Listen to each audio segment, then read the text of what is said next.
ఆంధ్రప్రదేశ్ రాష్ట్రం ఇప్పుడు double engine కాదు, బుల్లెట్ ట్రైన్లా దూసుకెళ్తోంది. విశాఖలో గూగుల్ పెట్టుబడులు రాష్ట్ర రూపురేఖలను మార్చబోతున్నాయని ఆయన పేర్కొన్నారు. గతంలో మైక్రోసాఫ్ట్ హైదరాబాద్ను అభివృద్ధి పరిచినట్లే ఇప్పుడు గూగుల్ విశాఖను టెక్ హబ్ గా మారుస్తుందని చెప్పారు. స్పీడ్ ఆఫ్ డూయింగ్ బిజినెస్ కింద ఏపీలో పరిశ్రమలు తరలివస్తున్నాయని, ఇది చంద్రబాబు నాయుడు యొక్క దూరదృష్టి ఫలితమని లోకేష్ తెలిపారు. చరిత్ర సృష్టించాలంటే అది చంద్రబాబు వల్లే సాధ్యం అంటూ ఆయన అన్నారు.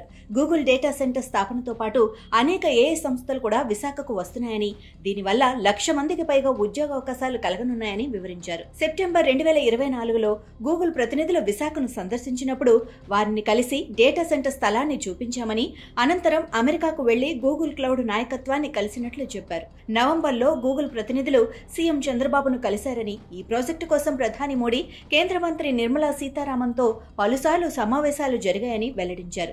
ఈ పెట్టుబడుల వల్ల రాష్ట్రం ఎలక్ట్రానిక్ హబ్ గా మారబోతోందని, గ్రేటర్ విశాఖ గణనీయంగా అభివృద్ధి సాధిస్తోందని లోకేష్ పేర్కొన్నారు. టీసీఎస్, కాగ్నిజెంట్ వంటి సంస్థలకు భూములను 99 పైసలకు లీజులకు ఇవ్వడం తప్పు కాదని, ఇది 20 లక్షల ఉద్యోగాల కల్పన దిశగా తీసుకున్న వ్యూహాత్మక నిర్ణయమని చెప్పారు. బెంగళూరు నుండి బయటకు వస్తున్న సంస్థలు త్వరలో ఏపీలో కొత్త పెట్టుబడులు పెడతాయని సంకేతాలు అందుతున్నాయని వెల్లడించారు.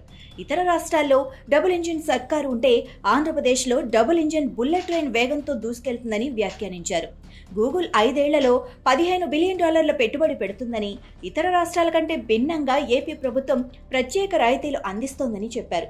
ఏఐ ఆధారిత పరిశ్రమల అవసరాలకు తగ్గట్టుగా విద్యా సిలబస్లో మార్పులు చేస్తున్నామన్నారు. వైసీపీ నేతలు పెట్టుబడిదారులను భయపెట్టే తప్పుడు ప్రచారాలు చేస్తున్నా ఇప్పుడు పెట్టుబడిదారులు వాటిని నమ్మే పరిస్థితి లేదని లోకేష్ ధ్వజమెత్తారు. డేటా సెంటర్ అంటే ఏంటో గత కోడిగుడ్డు మంత్రికి తెలుసా అంటూ ఆయన వైసీపీపై విరుచుకుపడ్డారు.